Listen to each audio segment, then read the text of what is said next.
Indonesia berhasil mencetak sejarah besar dengan mempercepat pencapaian swasembada pangan untuk 8 komoditas utama hanya dalam waktu 1 tahun.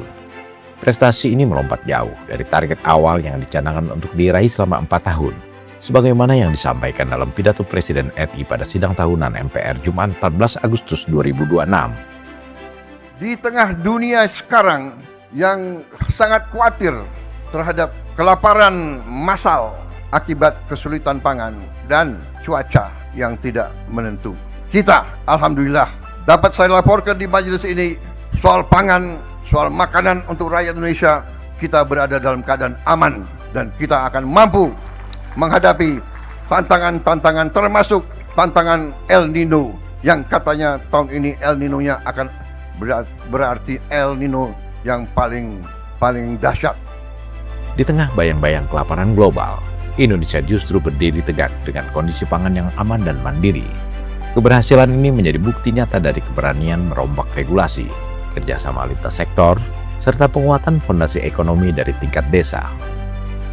Tahun ini kita sudah swasembada 8 komoditas pangan. Kita telah swasembada beras, swasembada jagung, swasembada gula konsumsi, daging ayam, telur ayam, bawang merah, cabai besar, dan cabai rawit. Saudara-saudara, kita masih belum swasembada daging, itu akan kita kerjakan yang insya Allah bisa kita capai dalam 5-6 tahun ke depan.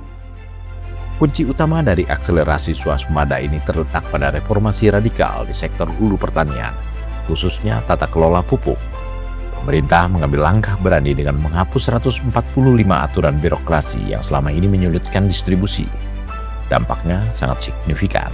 Untuk pertama kalinya dalam sejarah Republik Indonesia, harga pupuk berhasil turun sebesar 20%, sementara volume ketersediaannya justru melonjak di tingkat petani. Produktivitas lahan otomatis meningkat karena petani mendapatkan akses pupuk yang murah dan mudah. Menariknya, efisiensi sistem justru membuat PT Pupuk Indonesia mencatatkan kenaikan keuntungan hingga 252,8% berkat perbaikan tata kelola yang transparan dan tepat sasaran.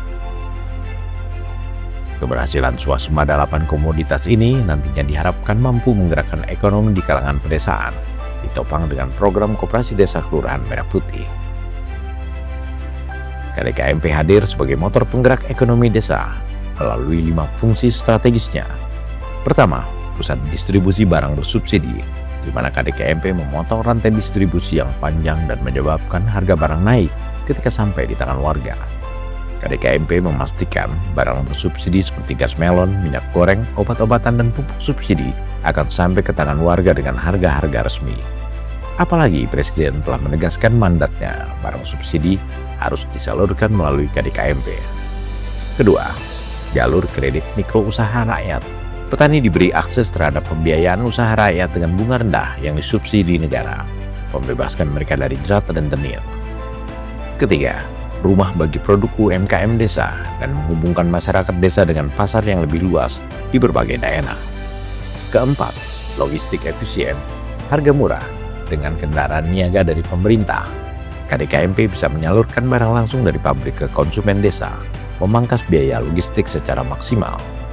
Kelima, sebagai penyerap atau off-taker hasil pertanian, KDKMP mendistribusikan produk pertanian langsung ke konsumen dengan harga yang adil atau fair price bagi petani maupun pembeli.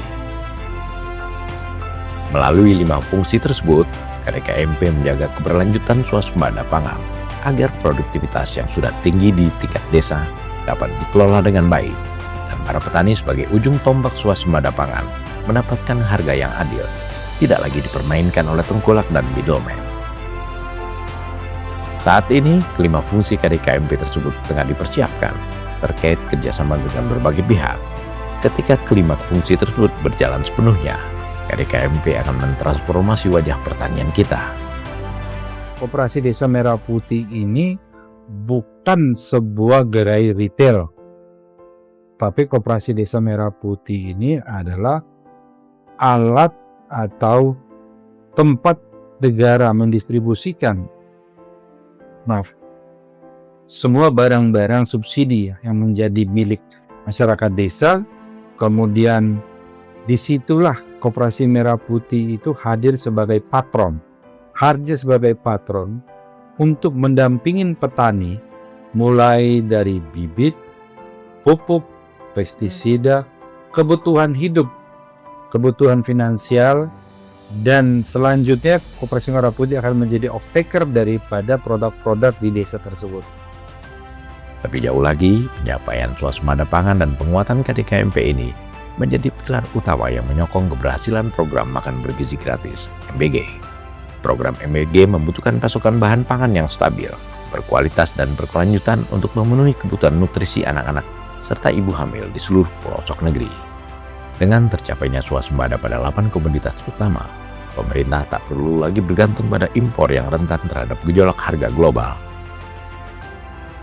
Integrasi ini menciptakan sebuah siklus ekonomi sirkular, di mana petani memproduksi pangan dengan pupuk murah, KDKMP mengelola dan menyalurkan hasilnya, dan program MBG menyerap produk tersebut untuk membangun generasi masa depan yang sehat, kuat, dan cerdas.